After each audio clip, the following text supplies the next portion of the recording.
వయస్సుతో సంబంధం లేకుండా రకరకాల ఆరోగ్య సమస్యలతో సతమతమవుతున్న రోజులివి.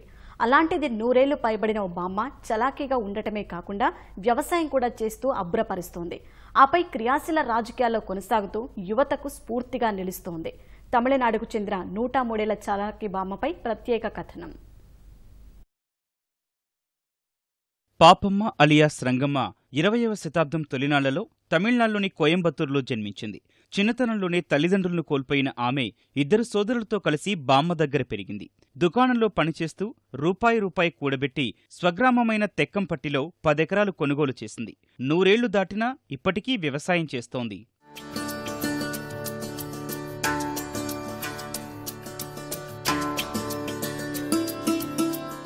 సంతానం లేని రంగమ్మ తన మేనకోడలిని దత్తత తీసుకుంది. రాజకీయాలపై మక్కువతో 1959లో ద్రవిడియన్ పార్టీలో చేరిన ఆమె కౌన్సిలర్గా పనిచేసింది. అంతేకాదు, తమిళనాడు మహిళా సంఘం అధ్యక్షురాలిగా, వ్యవసాయ వర్సిటీ సలహా కమిటీ సభ్యురాలుగా పనిచేసింది.